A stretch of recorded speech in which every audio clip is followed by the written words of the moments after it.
오늘은 느헤미야입니다. 느헤미야 9장 22절 29절 구원자들을 그들에게 유사합니다. 느헤미야 9장 27절 말씀, 느헤미야 9장 27절 말씀 같이 읽겠습니다.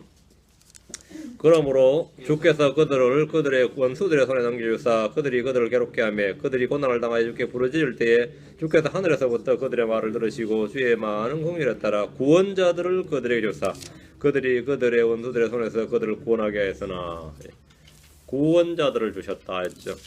구원자들을 주셨다. 성경에서 이제 구원자들 하면 이제 여기서는 사사들을 말하는 거죠. 사사들이 이제 구원자들이 되고요. 대활란 때도 나옵니다. 구원자들을 보내셨다. 이렇게 구원자들이 나옵니다. 예. 구원자들 그들에게 주사 했는데 잠깐 기도하고 시작합시다. 기대하시고 거인 줄 아는 감사합니다. 함께 해주시고 훈육을 보셔서 오늘도 주의 첫날 주의 말씀을 듣기 위해서 또 주를 경배하기 위해서 이 자리에 함께하는 모든 혼들에게 복을 주시고 또 주의 넘치는 은혜를 부어주실 간구합니다. 주의 영을 충만케 해주시옵소서. 지각을 내려주시고 깨닫는 마음과 또 주님께서 지혜와 명철의 영을 제 속에 허락해 주십시오. 하나님의 말씀을 풍성하게 쏟아부어 주셔서 듣는 모든 혼들의 기쁨과 즐거움으로 주의 말씀을 받게 하시길 간구합니다. 믿음과 자를 결합하도록 도와주십시오. 감사드리며 주의 성기도 합니다. 아멘. 예. 구원자들을 그들에게 주사 했는데 오늘 본문은 주님께서 고난에 처한 이스라엘에게 구원자들을 보내주신 말씀입니다. 구원자라고 하면 구약에서는 주 하나님, 신약에서는 주 예수 그리스도입니다. 그때 이제 더 세이비어를 해가지고 나 외에는 구원자가 없느니라 했죠. 나 외에는 구원자가 없느니라 했으니까 나는 주라고 나 외에는 구원자가 없느니라 할 때 구원자는 이제 하나님 자신입니다. 근데 신약에서 주 예수 그리스도 외에 다른 구원자를 준 적이 없다 그랬죠. 예수님이 하나님이시다 이 말입니다. 주 하나님, 신약에서는 주 예수 그리스도입니다. 시편 106편 21절에 그들이 집체에서 큰 일들을 행하신 하나님 곧 자기들의 구원자를 잊었나니 하나님 곧 자기들의 구원자를 잊었나니 하나님 곧 자기들의 구원자였죠. 다윗은 늘 주 하나님을 나의 구원자시로다 이렇게 고백하고 찬양했습니다. 하나님은 자신이 구원자라는 사실을 반복해서 계시해 주셨습니다. 이사야 43장 3절에 나는 주 내 하나님이요 이스라엘의 거룩한 이여 내 구원자니라. 내가 이집트를 내 대성물로 주었고 에티오피아와 스바를 너를 대신하여 주었노라. 이렇게 말씀했습니다. 또 이사야 호세아 13장 4절에 그러나 나는 이집트 땅에서부터 주 내 하나님이니라. 너는 나 외에 다른 신을 알지 말라. 나 외에는 구원자가 없느니라. 나 외에는 구원자가 없느니라. 이외에도 구원자로 불리는 이들이 있는데 이들은 사사들을 말합니다. 이제는 이제 구원자 더 세이비어고 이제 구원자들 이제 되는 거죠. 출애굽 때 모세는 이스라엘의 구원자였습니다. 사사시대에 사사들은 이스라엘의 구원자였습니다. 사사 온니엘, 에후, 삼갈, 드보라, 기드온, 야일, 입산, 엘론, 얍돈, 삼손 등 모두 이스라엘의 구원자들이라 불리는 재판관, 사사들이었습니다. 이스라엘의 마지막 사사는 사무엘이었습니다. 하나님 이들을 통해서 고난과 압제에 휘달리는 이스라엘을 구원하셨습니다. 하나님께서 고난에 처한 백성들을 구원하는 방법은 언제나 하나님께서 일으키신 한 사람을 보내시는 겁니다. 하나님께서 구원하시는 방법, 하나님께서 구원하시는 방법은 어떤 기적이나 이적이나 표적을 막 행해가지고 구원하는 게 아니고 한 사람을 보내셔서 그 한 사람을 통해서 일하십니다. 한 사람을 통해서 일하신다. 사람들은 방법을 찾고 요령을 찾고 이런저런 기술을 찾아 헤매지만 주님의 방법은 언제나 한 사람입니다. 주님의 방법은 언제나 사람입니다. 하나님은 사람을 찾으신다는 거죠. 하나님 사람을 찾으시고 이 땅에서 일할 하나님의 뜻을 행할 사람을 찾으시는 하나님께서 사용하실 수 있는 한 사람을 일으키고 찾으신다. 이집트의 압제로부터 이스라엘을 구출하기 위해서 주님은 한 사람 모세를 보내셨습니다. 죄로 고통받는 세상을 구원하기 위해서 주님은 한 사람 예수 그리스도를 보내셨습니다. 하나님의 방법은 언제나 사람입니다. 하나님은 사람을 통해서 일하십니다. 사람들은 어려움을 처할 때 주께 도움이나 구출이나 구원을 부르짖을 때 주님은 그들에게 구원자를 보내심으로 구원하십니다. 이사야 19장 20절에 그것이 이집트 땅에서 만군의 주를 위한 표적과 증거가 되리니 그들이 학대하는 자들로 인하여 주께 부르짖을 것이요. 고난 가운데 있으면 주님께 부르짖는 거 사람 본능이지. 주께 부르짖을 것이요. 그분께서 한 구원자 곧 위대한 자를 그들에게 보내사 그가 그들을 건지게 하시리라. 구원자를 하나님 보내시고 그가 그들을 건지게 하시리라 했습니다. 이것은 구약에서 신약에서 항상 하나님의 패턴입니다. 이건 정해진 거예요. 주님이 이스라엘을 구출하시고 구원하신 방식은 언제나 한 구원자를 보내시는 겁니다. 오늘은 구원자들 그들에게 주사 했는데 자 본문을 보겠습니다. 22절 느헤미야 9장 22절 또 왕국들과 민족들 그들에 주시되 그것들 구역들로 나누시며 이에 그들이 시온의 땅과 헤스본 왕의 땅과 바산 왕 옥의 땅을 소유하였나이다. 본문은 민수기 21장과 신명기 3장 1절 17절에 나오는 역사적 내용입니다. 가나안은 출애굽 중에서 여러 번 전쟁을 치렀습니다. 특이하게도 이 여호수아를 통해서 정복 전쟁을 시작한 게 아니라 이 모세 시절에도 전쟁을 했다 이 말입니다. 이들은 광야에서 그냥 떠돌이처럼 돌아만 다닌 것이 아니라 왕국들과 싸웠습니다. 가나안 족속 아라도 왕이 멸망했고 아모리 족속 시온이 이스라엘을 치려고 광야로 나와 싸웠다가 이스라엘이 암몬 족속의 모든 도시를 점령해 버렸습니다. 모세는 돌이켜 바산의 길로 올라가서 바산 왕 옥을 멸했습니다. 이들은 전쟁에서 연전연승을 거두었고 가나안 족속, 아모리 족속, 시온의 땅, 헤스본 왕의 땅, 바산 왕 옥의 땅을 소유했습니다. 가나안 정복 전쟁은 여호수아 때 시작된 것이 아니라 이미 몇 차례 전쟁이 있었고 출애굽 과정에서 전쟁이 있었고 그들은 싸울 때마다 승리했습니다. 모세의 지휘 아래서는 이제 접은 적이 없는 거죠. 23절 또한 주께서 그들의 자손을 하늘의 별들같이 많게 하시고 또 친히 전에 그들의 조상들에게 약속하사 그들이 들어가 소유하라고 하신 땅으로 그들을 데리고 들어가셨으므로 데리고 들어가셨다. 잘 보세요. 주님은 아브라함에게 그 시를 하늘의 별들같이 많게 하시겠다고 약속하셨습니다. 근데 이는 민수기 인구조사를 통해서 쉽게 알 수 있습니다. 출애굽 때 람셋에서 아이들 외에 걷는 남자가 60만 명이었습니다. 람셋에 출발할 때 어른들만 60만 명이에요. 광야에서 성소의 세계를 20살이 넘어 개수된 자, 성소의 그 20살이 넘어 개수된 자는 이제 성소의 반세계를 내야 되는데 그때 개수된 자가 60만 3,550명이었습니다. 20살 넘는 남자를 말하는 거예요. 그래서 그 여자들, 애들 하면 뭐 말도 못하는 거죠. 200만 원 되겠죠. 그러니까 이집트로 들어갈 때 야곱과 아들들이 전부였습니다. 며느리들 뭐 이렇게 해가지고 한 70명, 75명 다 요셉과 식구가 합칠 때 75명인데 그런데 지금 나올 때는 지금 한 200만 명이 나온 거죠. 하늘의 별들같이 많게 되었다는 겁니다. 주님은 자신의 약속의 말씀에 신실하십니다. 주님은 이들을 전에 아브라함, 이삭, 야곱에게 약속하신 땅으로 데리고 들어가셨는데 그들을 출애굽 과정에서 쫙 이끌고 데리고 들어가시는데 이것은 여호수아와 함께 들어간 세대들을 말합니다.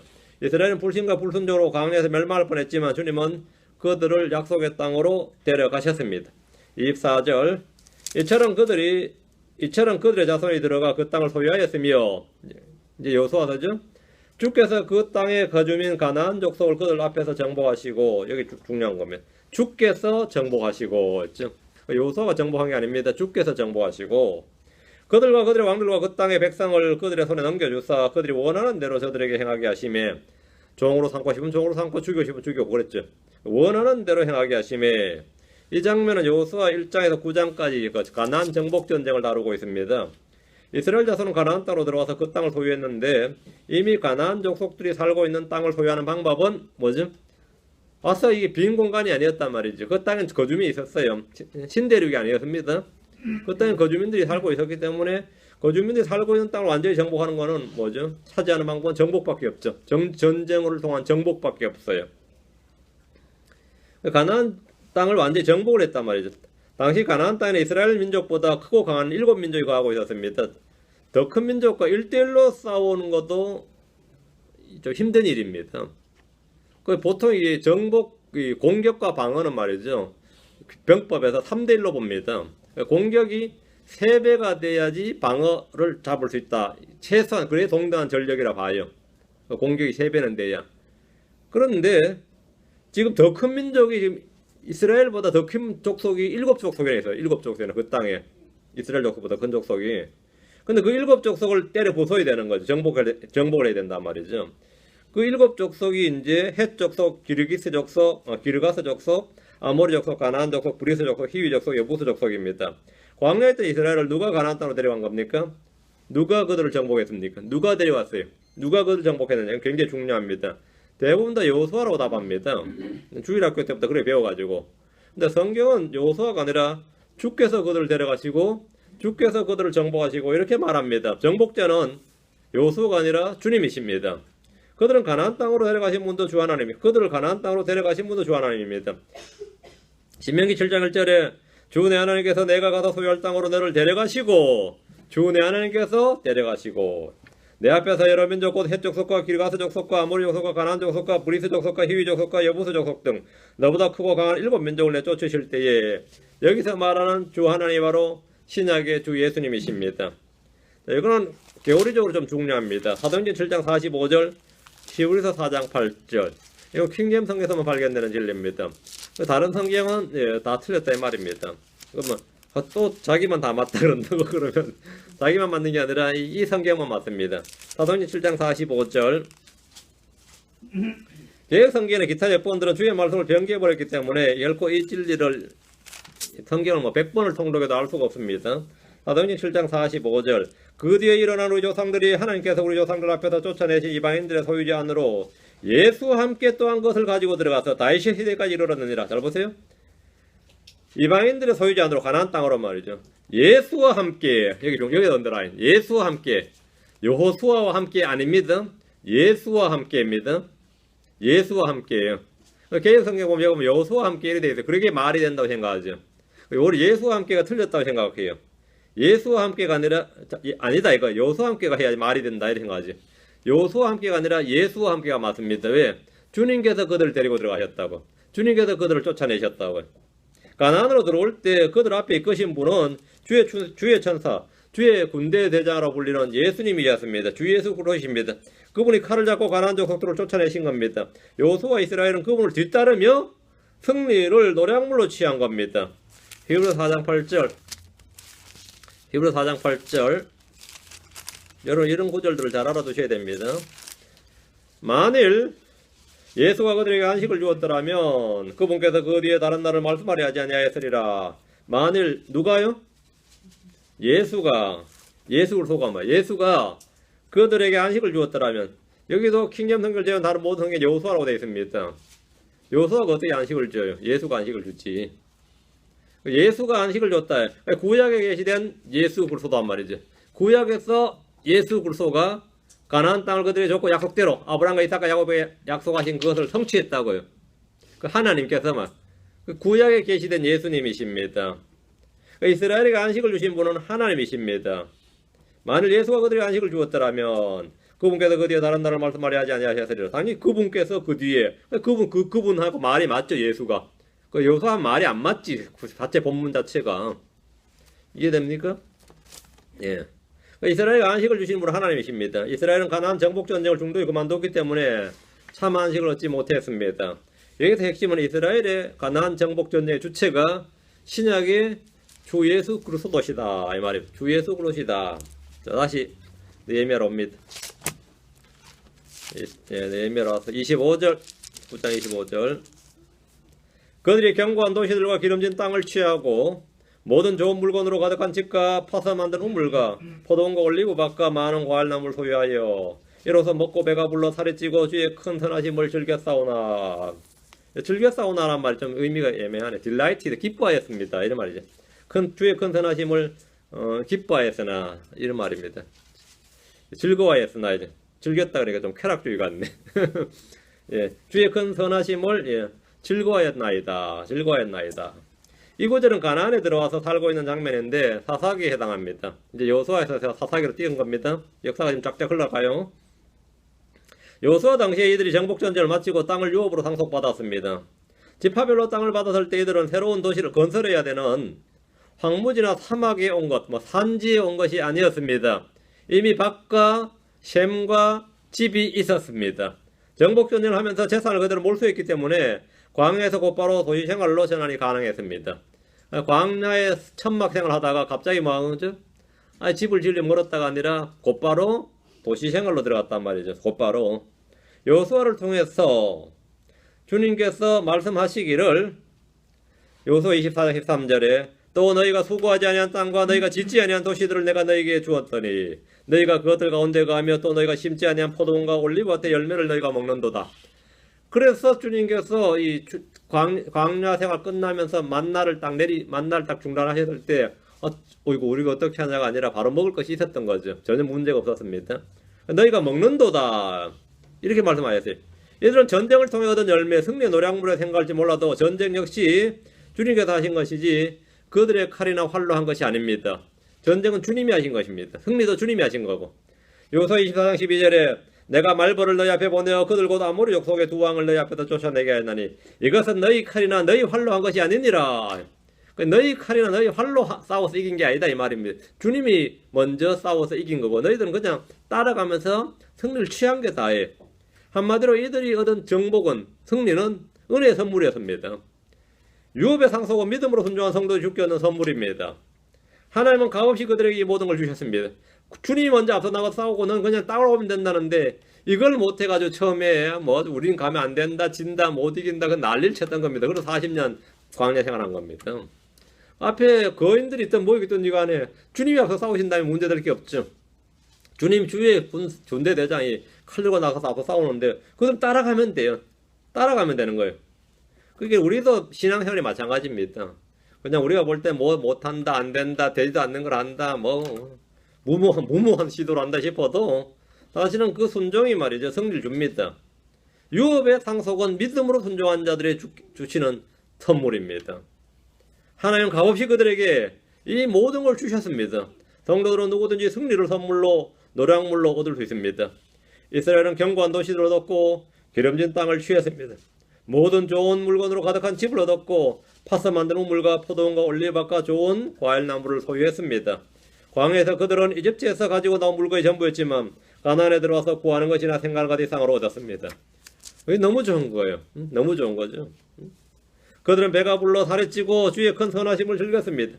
이집트에 종살이를 하다 광야를 순례하다 가나안 땅에 들어와서 그들은 갑자기 부자가 되었습니다. 내 밭을 보라고 이러면서 한번 생각해보세요. 이게 내 집이라고? 뭐 이래 된 거죠. 이게 내 집이고 내 밭이고 내 말이고 이렇다고 갑자기 이들이 갑자기 부자가 되어버렸습니다. 갑자기 부자가 됐어요. 그들은 배가 불러 살이 찌고 주의 큰 선하심을 즐겼습니다. 즐거워했습니다. 이집트에 종살을 하다 광야를 순례하다가 이들이 갑자기 부자가 됐으니까 뭐 어떻게 된 거죠? 뭐 정신이 없는 거죠. 그럼 기쁘고 즐겁고 해서 주님을 찬양하고 즐거움 이러면 좋은데 이 배부르고 성땄으면 뭐가 되죠?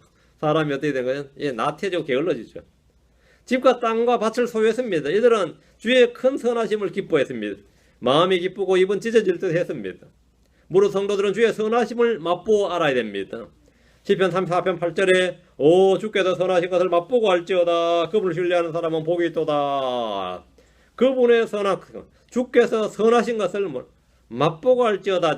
테이스트, 맛본다. 이 맛보고 안다는 것은 경험적으로 깊이 안다는 겁니다. 맛보아 안다는 것은 이론적으로 조금 아는 것이 아니라 마음속 깊은 곳에서부터 깊이 아는 체험적이라는 말합니다. 모세의 장인이들은 주께서 이스라엘을 이집트 사람들의 손에서 건져내시려고 베푼 모든 선하심으로 인하여 기뻐했습니다. 주의 성전을 짓고 봉헌 예배를 드린 이스라엘 백성들은 돌아가면서 주께서 자신의 종 다윗과 자신의 백성 이스라엘에 행하신 모든 선하심으로 인해 마음속으로 기뻐하며 즐거워했더라. 이게 바로 기뻐하며 즐거워했더라. 기뻐하는 모든 선하심, 큰 선하심, 모든 선하심입니다. 주의 선하심을 기뻐하며 즐거워하는 백성은 복이 있습니다. 우리 시편 23편 6절에 보면 내 평생의 선하심과 긍휼이 정녕 나를 따르리니 내가 주의 집에 영원히 거하리로다 이 말을 봅니다. 내 평생의 선하심과 긍휼이 정녕 나를 따르리니 했습니다. 주의 선하심과 긍휼이 나를 따른다. 주의 선하심과 긍휼이 나를 따른다.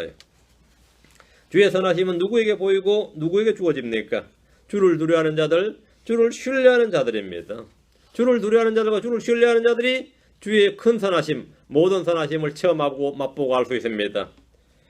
시편 31편 19절에 말하기를 오 주를 두려워하는 자들을 위하여 주께서 쌓아두신 주의 선하심 곧 사람의 아들들 앞에서 주를 신뢰하는 자들을 위하여 주께서 이루신 그 선하심이 어찌 그리 큰지요. 여러분 주를 두려워하는 자들을 위하여 주를 신뢰하는 자들을 위하여 주를 두려워하는 자들을 위하여 주를 신뢰하는 자들을 위하여 주께서 이루신 그 선하심이 큰 선하심이죠. 어찌 그리 큰지요. 사모한 혼들과 줄인 혼들에게 주님은 선하심을 채워주십니다. 시편 107편 9절에 그분께서 사모한 혼에게 만족을 주시며 줄인 혼을 선하심으로 채워주시는도다. 여러분 이 선하심으로 마음이 채움을 받아야 됩니다. 우리 속에 허하면 안 돼요. 채움을 받아야지. 의에 줄이고 갈증을 느낀다면 주의 선하심으로 여러분 채움받을 겁니다. 채움을 받을 것이다.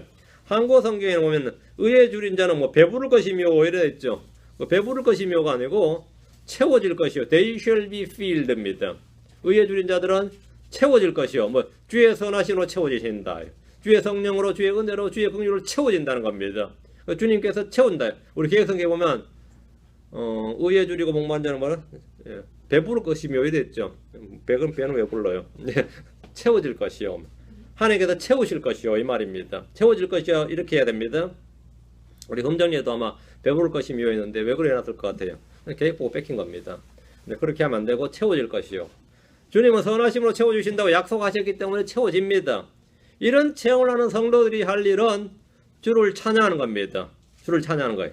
시편 145편 7절에 그들이 주의 큰 선하심을 기념하는 말을 풍성히 내매 주의 의로우심을 노래하리이다. 주의 큰 선하심을 기념하는 말을 풍성히 내며, 그게 먼저 간증이죠. 주의 큰 선하심을 기억한다, 기념한다. 그것이 간증이고 체험이에요. 그걸 풍성히 낸다는 겁니다. 풍성히 낸다. 또 이사야 63장 7절에 주께서 우리에게 베푸신 모든 것에 따라 내가 주의 인자하심과 주의 찬양을 말하며 또 자신의 긍휼에 따라 자신의 많은 인자하심에 따라 그분께서 이스라엘의 집에게 베푸신 그 큰 선하심을 말하리라. 그 큰 선하심을 말하리라. 하나님께서 베푸신 것을 여러분이 말하는 것, 그것이 바로 증언입니다. 그게 바로 증언입니다. 주의 선하심을 맛본 사람들이 주의 그 큰 선하심에 대해서 말하고 노래하는 것이 성경이 말하는 찬양입니다. 이것이 바로 성경이 말하는 찬양이에요. 성경에서 찬양이라고 할 때 찬양 뭐냐면 이겁니다. 주께서 베푸신 그 큰 선하심을 풍성히 말하는 것, 그것이 찬양이에요. 다시 네미야 9자로 합니다. 26절. 그래도 불구하고 그들이 순종하지 아니하고 주를 거역하며 주의 율법을 자기들의 등 뒤에 두고 그들을 주께 돌아오게 하려고 그들에게 정하는 주의 대언자들을 죽여 큰 경로를 일으켰나이다. 이것은 이스라엘 역사입니다. 사사시대 때부터 반복해서 왕조시대까지 망할 때까지 계속 이랬다 이거죠. 지금 언제까지? 지금 느헤미야 시절 이 시대까지, 지금 느헤미야 이 시대까지 이스라엘은 주의 선하심을 누리면서 그에 합당한 찬양과 경배를 드리지 않고 대신 불순종과 거역을 삼았습니다. 사사기 시대의 이스라엘은 주의 법이 아니라 주가 자기 눈에 오른 대로, 그들 자기 눈에 오른 대로 행했습니다. 그래도 불구하고 그들이 순종하지 아니하고란 말은 모든 배교와 타락의 원인입니다. 주의 말씀은 순종해야 될 법이고 명령입니다. 신의 산에서 주님이 주신 법은 이스라엘이 가나안 땅에서 지켜야 할 것들로 계속해서 교육하고 훈련했던 내용입니다. 하지만 이들은 땅을 차지하고 배가 부르자 순종하지 않고 주를 거역했습니다. 주의 율법을 자기들의 등 뒤에 뒀습니다. 사사기 왕조 시대의 이스라엘이 주의 법을 대한 태도가 이겁니다. 법을 뭐라고? 자기를 등 뒤에 뒀다요. 법을 앞에 둔 것이 아니라 뒤에 뒀다 이거죠. 등 뒤에 뒀다. 역대기야 29장 6절 7절입니다. 역대기야라고 합니다. 29장 36장. 앞으로 바로 앞에 가면 역대기야죠. 역대기야 29장 역대기 29장 6절 7절. 우리 조상들이 범법하고 주 우리 하나님의 눈에 악한 것을 행하며 그분을 버리고 주의 처소로부터 자기들의 얼굴을 돌리며 등을 돌리고 또 주랑의 문들을 닫으며 등잔들을 끄고 성소에서 이스라엘 하나님께 분향하지 아니하며 또 번제물을 드리지 아니하였도다. 이것이 그들이 멸망을 앞둔 상태에서 한 일입니다. 그들이 이렇게 살았어요. 이것이 이스라엘 역사입니다. 주님은 그들을 주께로 돌아오게 하려고 그들에게 주의 대언자들을 보내셨습니다. 36장으로 합니다. 역대 36장 15절 16절. 주 그들의 조상들이 하나님께서 자신의 백성과 자신의 거처를 불쌍히 여기셨으므로 자신의 사자들을 통해 그들에게 말씀을 보내고 늦기 전에 일어나 보내셨으나 말씀을 보내셨다. 역대기야 36장 15, 16절.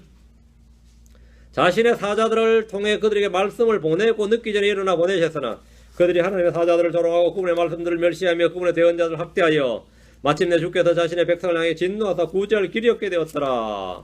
구제할 길이 없게 되었더라. 이스라엘은 주의 말씀을 증언한 대언자들을 죽였습니다. 죽였어요. 이것이 그들의 역사였단 말입니다. 그래서 주의 대언자를 죽였으니까 큰 경로를 일으켰나이다. 주의 큰 선하심을 찬양하고 풍성히 말을 해야 되는데 주의 선하심을 맛보고 나서는 주님의 경로를 일으켰다 이거죠. 그게 이제 역사의 내용, 역사적 사실입니다. 27절입니다. 느헤미야 9장 27절. 그러므로 주께서 그들의 원수들의 손에 넘겨주사 그들이 그들을 괴롭게 하며 그들이 고난을 당하여 주께 부르짖을 때에 주께서 하늘에서부터 그들의 말을 들으시고 주의 많은 긍휼에 따라 구원자들을 그들에게 주사 그들이 그들의 원수들의 손에서 그들을 구원하게 하였으니 했습니다. 이 일은 사사시대부터 왕조시대에 내내 있었던 일입니다. 이스라엘은 고난을 당할 때마다 주께 부르짖었습니다. 사사기에서 몇 구절만 보겠습니다. 사사기 3장으로 갑니다. 여기다 언더라인을 체크를 착착해 놓으세요. 역사가 얼마나 반복되는지를 볼 수 있습니다. 사사기 3장 9절 15절 이스라엘 자손이 주께 부르짖음에 주께서 이스라엘 자손을 위하여 한 구출자를 일으켰사. 한 구출자, 이거 언더라인 구원자죠. 한 구출자를 일으켰사. 그들을 건져내게 하셨으니 곧 갈렙의 동생이요 그나스의 아들인 온니엘이더라. 온니엘 나오죠. 온니엘. 첫 번째 구출자, 하나님께서 보내신 구출자가 온니엘입니다. 그들을 왜 부르짖은 거죠? 왜 부르짖었어요? 요소가 죽고 나서 장로들이 다 죽고 나서 곧 이교도들과 결혼을 했고 그들의 신들을 섬겼고 하늘을 잊어버리고 바알들과 작은 숲들을 섬겼습니다. 주님은 그들에게 분노하셔서 메소포타미아 왕 구산리사다임의 손에 파심으로 8년 동안 그를 섬기게 했습니다. 8년 동안 식민지 생활을 했다 이 말입니다. 이스라엘 자손이 주께 부르짖음에 주께서 한 구출자를 보내주셨는데 그가 온니엘이었습니다. 그들은 40년 동안 안식을 얻었지만 다시 주 앞에서 악을 행하자 이번에는 모압왕 에글론이 이스라엘을 쳤고 이스라엘은 18년 동안 그를 섬겼습니다. 15절 그러나 이스라엘 자손이 주께 부르짖음에 주께서 그들을 위하여 한 구출자를 이렇게 했으니 여기에 또 한 구출자 나오죠. 한 구출자 이렇게 하더니 곧 베냐민 족속 게라의 아들 왼손잡이 에호시더라. 에호시 이제 구출자가 된 거죠. 두 번째 구출자입니다. 덕분에 80년을 안식했습니다. 온니엘 에호시입니다. 그러나 에호시 죽은 후에 배교 역사는 반복되었습니다. 이들은 주의 눈앞에서 악을 행했고 이번엔 가나안 왕 야빈이 이스라엘 자손을 심히 학대했습니다. 이스라엘 자손이 주께 부르짖었습니다. 주님은 드보라를 대언자로 바락을 일으켜 그들을 구원해 주셨습니다. 이 승리로 40년 동안 그 땅에 안식이 있었습니다. 그러나 이스라엘은 다시 악을 행했습니다. 미디안 족속이 그들을 치러 올라왔고 그들을 심히 핍박하여 그들은 핍절하게 되었습니다. 6장 6절 7절 지금 6장 6절 7절 이스라엘이 미디안 족속으로 인하여 심히 핍절하게 되니라. 이스라엘 자손이 주께 부르짖었더라. 이제 고난의 눈물을 흘리면 이제 부르짖게 되는 겁니다. 부르짖었더라. 이스라엘 자손이 미디안 족속으로 인하여 주께 부르짖음으로 주께 부르짖음으로 주님은 그들의 부르짖음에 한 대언자를 보내서 그들을 책망하셨습니다. 구원자를 보낸 게 아니라 대언자를 보내셨어요. 왜? 너희 죄를 좀 알라고. 그게 8절 10절이죠. 그리고 나서 한 구출자를 보내셨는데 기드온입니다.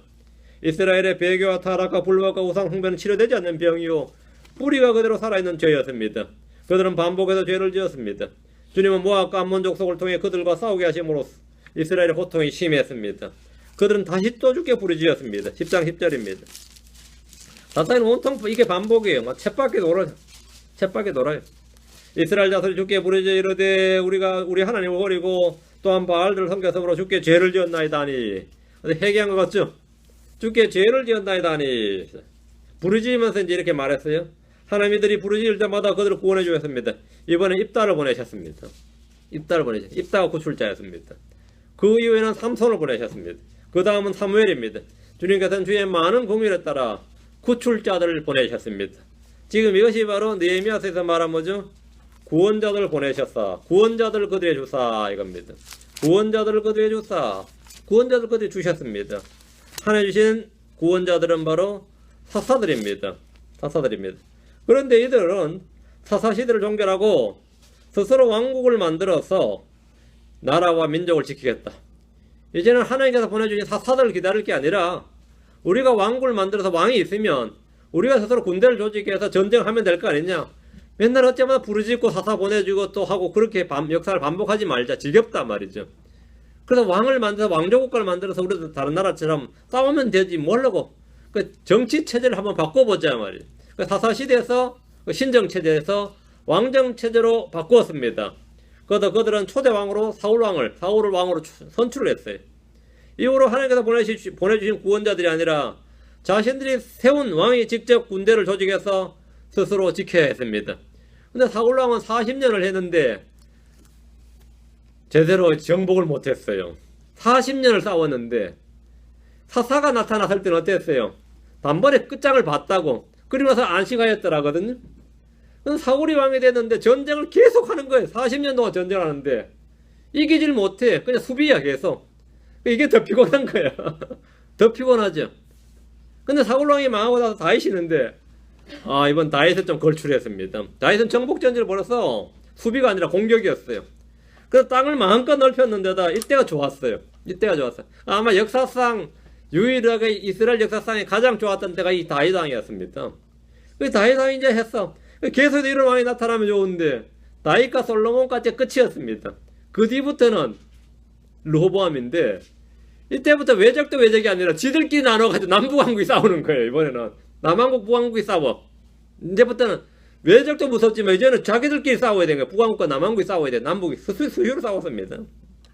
그러니까 이제 이게 구원자를 보내서 이게 안 되는 거죠. 그러니까 이후로는 하나님께서 보내주신 구원자들이 아니라 자신들이 스스로 전쟁을 치러야 했단 말입니다. 그 왕령시대는 성공했느냐? 자신들이 원하는 대로 성공을 거두었느냐? 북왕국은 아시리아의 멸망을 당했고 남한국은 바빌론에게 멸망을 당했습니다. 자, 다시 갑니다. 예레미야 9장 28절. 그 끝은 이제 멸망이었죠. 그들이 안식을 얻은 뒤에 주 앞에서 악을 행함으로, 그 안식을 얻은 뒤에 그 사사들이 구출을 하면 안식을 얻었죠. 그럼 다시 주 앞에서 악을 행함으로 주께서 그들을 그들의 원수들의 손에 버려두사 그들이 그들을 지배하게 하시다가 그들이 돌이켜 주께 부르짖으며 주께서 하늘에서부터 그들의 말을 들으시고 여러 번 주의 긍휼에 따라 그들을 건져내시며, 여러 번 그랬죠. 삼손 때까지 반복해서 사무엘 때까지죠. 이렇게 여러 번 그들을 건져내셨다 이거예요. 이 구절은 사사기 전체 역사를 한 줄로 요약한 겁니다. 이스라엘이 안식을 얻으면 다시 주 앞에서 악을 행했습니다. 그럼 주님께서 그들의 원수들의 손에 버려두셔서 그들을 지배하게 하십니다. 그러다가 돌이켜서 주께 부르짖으면 주께서 하늘에서부터 그들의 말을 들으시고 그들을 건져주십니다. 범죄하면 포로가 되고 종이 되고 회개하면 뭐한다고 회복된다. 이게 역사를 통해 보여주신 겁니다. 너희들이 죄를 지으면 뭐라고요? 예, 남의 종이 된다. 죄의 종이 된다. 정복당하면 정복자의 종이 된단 말이죠. 그리고 주께 돌이키면, 주께 부르짖고 돌이키면 뭐가 된다고? 회복된다. 그 회개는 회복 역사입니다. 범죄는 뭐라고요? 타락의 역사죠. 이것을 확실하게 역사를 통해서 몇백 년간 가르쳐 준 거예요. 여러 번 주의 긍휼에 따라 그들을 건져내시며, 이 말씀대로 주님은 반복해서 그들을 건져내셨습니다.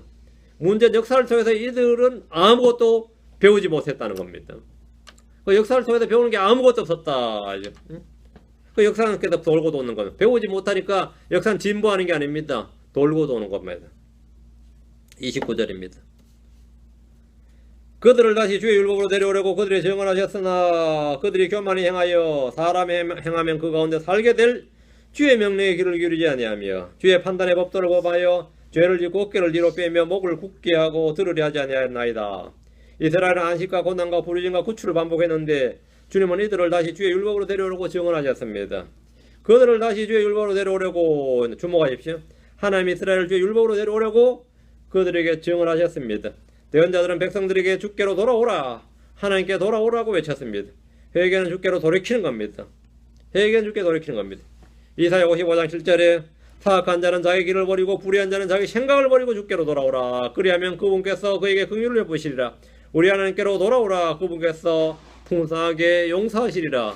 돌아오라. 그러면 뭐라고요? 긍휼을 베푸신다. 돌아오라. 그리하면 용서하시리라. 돌이키면 회복된다 이거죠. 주께로 돌아오면 주께서는 긍휼을 베푸시고 용서하십니다. 주께로 돌아오면 주님은 분노를 거두십니다. 주께로 돌아오면 주님은 그들의 타락한 것을 고쳐주십니다. 예레미야 3장 22절에 타락한 자녀들아 너희는 돌아오라. 내가 너희의 타락한 것을 고쳐주리라. 보소서 우리가 주께로 오나니 주는 주 우리 하나님이시니이다. 주께로 돌아오면 그들은 옮겨다니지 않고 그 자리에 정착할 수 있습니다. 포로 되어서 떠돌아다니지 않는다. 종으로 떠돌아다니지 않는다 이 말입니다. 예레미야 4장 1절에 주가 말하노라. 오 이스라엘아 내가 돌아오려거든 내게로 돌아오라. 내가 만일 내 눈앞에서 내 가장한 것들을 버리면 옮겨다니지 아니하리라. 바빌론으로 아시리아로 이집트로 이렇게 옮겨다니지 않는다 이 말입니다. 진짜 유대인들이 전 세계로 떠돌아다니는데 그렇게 되지 않는다 이거예요. 주께로 돌아오면 주님께서 나무를 심듯이 그 땅에 그들을 심으시겠다는 겁니다. 그런데 이들은 주께 부르짖고 구출을 받은 뒤에는 다시 우상숭배를 빠져들었는데 이는 그들이 거짓으로 돌아왔기 때문입니다. 거짓으로 돌아왔기 때문입니다. 예레미야 3장 10절에 이 모든 일에도 불구하고 그녀의 배신한 자매 유다가 온 마음으로 내게 돌아오지 아니하고 단지 거짓으로 돌아왔느니라. 주가 말하노라. 온 마음으로 돌아오지 않았다. 그 단지 이 고난을 당한 현실을 피해보고자 그것이 전부였다는 겁니다. 그러다 주께 부르짖었어요. 그 참된 회개, 온 마음으로 돌아오지 않으니까 뭐가 되는 거죠? 반복이 된다 이거죠. 우리가 죄를 짓고 주님 앞에 돌아와서 회개했다고 하는데 왜 같은 죄를 계속해서 반복하느냐 하면 온 마음으로 내게 돌아오지 않냐고 합니다. 온 마음으로 내게 돌아오지 않냐고. 단지 거짓으로 돌아왔느니라. 단지 거짓으로 돌아왔느니라. 그래서 비를 피하자는 식으로 말이죠. 갑자기 당신이 재앙과 뭔가 이것만 피하고 해결되고 나면 살았다 하고 나서는 한참 동안 이제 안식을 누리다가 다시 옛날로 돌아가는 겁니다. 그것이 오늘 육신적인 크리스천들의 특징입니다. 육신적인 크리스천들의 특징이에요. 이것이 교회 생활 10년, 20년, 30년, 40년 죽을 때까지 해도 그렇게 됩니다. 해결이 안 됩니다. 해결이 안 돼요. 항상 근데 좀 진지하게 생각하는 사람들은 자기도 자신 알아요. 내가 왜 이렇게 살까? 왜 맨날 회개하고 또 같은 죄 지고 또 회개하고 또 같은 죄 지고 왜 이렇게 반복이 될까 이거요. 그것도 1, 2년도 아니고 말이죠. 나중에 이게 나는 왜 이럴까 싶어요. 실제로. 그러되면 거기서 그치는 게 아니라 내가 진짜 구원받은 게 맞을까 싶어요. 내가 진짜 구원받은 게 맞을까? 아니면 내가 왜 이럴까 말이죠. 지금 본문에서 보시면 말이죠. 주의 율법으로 데려오려고 이랬죠. 주님께서. 주께로 데려오려고 이래 있지 않고 주의 율법으로 데려오려고 이랬죠. 주의 율법으로 데려오려고 이랬어요. 주의 율법으로. 자, 보세요. 29절에 그들을 다시 주의 율법으로 데려오려고. 그러니까 주께로 돌아오는 것, 회개의 핵심은 주의 말씀으로 돌아오는 겁니다. 주의 말씀으로 돌이키는 거예요. 하나님은 어디로 돌이키려고, 이스라엘 백성들 어디로 돌아오게 한다고요? 주의 율법으로 데려온다는 거예요. 율법으로. 자, 잘 들으셔야 됩니다. 성경으로 돌아가자는 말은 그냥 이 종교개혁의 구호가 아니라 주께로 돌아가는 겁니다. 그러니까 주께로 돌아간다는 말이 뭐냐면 성경으로 돌아가는 거예요. 성경으로 돌아가는 겁니다. 주의 말씀으로 돌아가는 거예요. 주님은 우리를 어디로 인도하시는가 이렇게 묻는다면 주님 우리를 어디로 인도하시죠? 예, 말씀 속으로 인도하십니다. 주께서 우리를 어디로 인도하시냐면 우리를 주의 율법으로, 주의 말씀으로 데려오신다고. 주의 율법으로. 주의 율법으로. 성령은 우리를 어디로 인도하시느냐? 성령 우리를 인도하신다 그랬죠. 진리 한가운데로 인도하십니다. 아버지의 말씀은 진리니다. 성령은 하나님의 말씀 속으로 우리를 인도한다 그러죠. 그런데 성령 받았다는 사람이 하나님의 말씀 속으로 들어가지 않고 계속해서 성령 외치고 있으면 그건 마귀 들린 사람이에요. 그건 성령 받은 사람 아닙니다. 진짜 성령을 받은 사람은 그날부터 성령 소리 딱 답고 뭐냐면 성경 읽기 시작합니다. 그러면 우리가 볼 때 정말 저 사람은 성령의 감동을 받았나 보다. 성령으로부터 뭔가를 계시와 조명을 받았나 보다 생각이 되는 거예요. 근데 계속 손 들고 성령이요 성령이시 하면 저는 마귀 들렸나 보다 이렇게 생각이 드는 겁니다. 저는 마귀 들렸나 보다. 물론 그렇게 본 사람 잘 없겠지만 저는 그렇게 봅니다. 성령은 우리를 진리 한가운데로 인도하십니다. 그분께서 진리가 한가운데로 인도하신다 했어요. 보면 사람이 행하면 그 가운데서 살게 될 주의 명령이란 말씀대로 성경은 생명의 말씀입니다. 성령은 생명의 성리의 법이에요. 사람은 하나님 입에서 나오는 모든 말씀으로 삽니다. 그런데 이스라엘은 이 말씀에 귀를 기울이지 않았습니다. 판단의 법도를 범하여 죄를 짓고 어깨를 뒤로 빼며 목을 굳게 하고 들으려 하지 않았습니다. 교회 생활이 어디 성경만 가지고 됩니까? 이러고 있어요. 교회가 어디 성경으로 되느냐 이거예요. 어디 말씀만 있으면 되느냐? 이 미친 소리 하고 있는 거죠. 미친 소리 하고 있는 거죠. 잘 보세요. 사람이 행하면 그 가운데서 살게 될 주의 명령했죠. 사람이 어떻게 행하냐 이렇게 말해요. 사람이 무슨 능력으로 무슨 지혜로 주의 말씀 주의 법도를 행하냐. 근데 이것은 능력의 문제가 아니라 소원과 의지의 문제입니다. 지금 주님께서 하시는 말씀이 너희가 하려 하지 않는다 이래 됐어요. 29절에 들으려 하지 아니하였나이다. 목을 굳게 하고 들으려 하지 아니하였나이다. 이건 의지의 문제다 이 말입니다. 들을 능력이 없었다. 들을 수가 없었다. 경험이 없었다. 체험이 없었다. 능력이 없었다. 지혜가 없었다가 아니라 의지가 없었다. 소원이 없었답니다. 성도가 믿음의 삶을 사는 것은 능력의 부재가 아니라 믿음의 유무고 의지의 문제입니다. 내가 죄를 짓지 않고 깨의를 행하는 것은 능력의 문제가 아닙니다. 종교심의 문제도 아니고 신앙심의 문제가 아니에요. 그거는 내 마음에 그런 선한 소원이 있으면 되는 겁니다. 내 마음에 의지가 있으면 돼요. 내 평생에 뭘 하고 싶다요. 그게 뭐게 뭔지 각자 다 다르겠지만 제 같은 경우는 딱 두 가지를 하고 싶어요. 딱 두 가지. 그게 뭔지 아세요? 예, 마음과 성품과 힘을 다해 하나님을 사랑하라. 다음에는 내 이웃을 내 몸같이 사랑하라. 이것을 하고 싶어요. 근데 뭔 재주로 그걸 하냐 이거예요. 뭔 재주로? 그거는 능력의 문제가 아닙니다. 내가 그걸 하고 싶다는 의지를 가지고 있으면 돼요. 거기에 대한 소원한 소원만 있으면 돼요. 그럼 주님께서 그 소원의 항구로 인도하시는 분입니다. 주님께서 그 선한 소원, 주님께서 내 속에서 역사하셔서 일을 하셔서 그 내 마음의 소원, 그 선한 소원에 복을 주셔서 그 일을 행하게 하시는 분도 하나님이다. 소원을 두고 행하게 하시니까 하나님이시다 말이죠. 그 능력의 부재는 문제가 안 된다. 한 가지만 있으면 된다. 뭐가 있으면 되죠? 그렇게 행하고자 하는 선한 소원만 있으면 됩니다.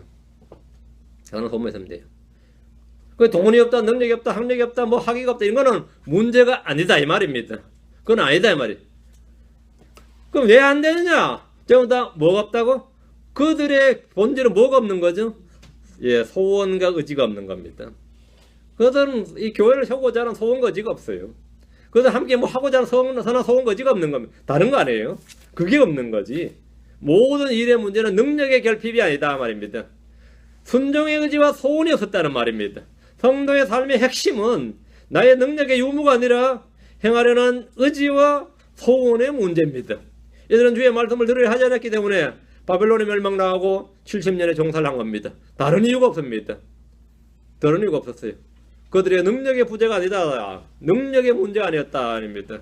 그들은 들으려 하지 아니하였다. 그들은 주의 법을 지키고자 하지 않았다.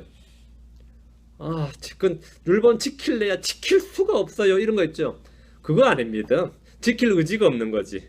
지킬 선한 의지가 없는 것이고 선한 소원이 없는 겁니다. 능력이 없는 것은 주님의 책망의 대상이 아니에요. 능력이 없어서 못하는 것은 없어서 못하는 걸 주님이 받지 않습니다. 없어서 못하는 걸 주님이 요구하지도 않지만 그건 받지 않아요. 그런 그런 거는 아예 걱정을 붙들어 매고 내한테 선한 소원과 의지가 있으면 주님이 여러분을 잘하게 하시고 강하게 하시고 능력을 주시고 뭘 주시고 결국은 다 뭐 한다고? 행하게 하신다고. 행하게 하신다. 뭔 재주로 여러분 하겠어요? 뭔 재주로? 뭘로? 주님께서 하시는 거지. 그래서 우리가 다 주님이 향하시는 것이라는 것을 여러분 스스로 알게 될 겁니다. 여러분 그런 마음을 이 시간 가지셔야 돼요. 난 누군가에게 도움을 주는 존재가 되고 싶다. 선한 소원이에요. 난 누군가에게 하나님의 말씀을 크게 공급하는 사람이 되고 싶다. 선한 소원이에요. 내 배에서 생수의 강이 쏟아져 나가고 싶다. 선한 소원을 가지라고. 선한 소원. 능력은 나중 문제고 선한 소원을 가지면 능력은 따라온 겁니다. 능력은 따라와요. 능력은. 자, 오늘 말씀은 바로 이스라엘이 문제가 뭐였느냐. 뭐가 문제였다고요? 예. 주님을 따르고자 하는 선한 소원과 의지가 없었다. 이게 문제였다는 겁니다. 자, 이건 역사적으로 항상 그랬습니다. 모든 크리스천들도 동일합니다. 그래서 주님께서는 그 구원자를 그들에게 주셨는데, 예, 오늘날은 마찬가지로 주님께서 선생들을 두시지, 목자를 두시고 그 교사들을 주시는데, 주님의 원리는 언제나 동일합니다. 하나님은 사람을 통해서 일하십니다. 우리가 바로 그렇게 쓰임받는 한 사람이 되길 바랍니다. 기도합시다. 위대하시고 거룩한 주님 감사합니다. 오늘 계속해서 주의 말씀을 풍성하게 쏟아부어 주셨어. 하나님 아버지, 저희가 주님 앞에서 주의 뜻을 행하고자 하는, 주의 뜻을 지키고자 하는 그런 선한 소원과 의지를 허락해 주시길 간구합니다. 주의 성령께서 저희 속에 더 크게 강하게 임해 주시고 일해 주시길 원하옵고, 주님께서 행하게 하시는 대로, 주님께서 우리 안에 역사하시는 대로 저희가 그것을 이루어낼 수 있도록 도와주십시오. 감사드리며 주의 성기도합니다. 아멘. 예, 영업 마치고요. 11시 하겠습니다.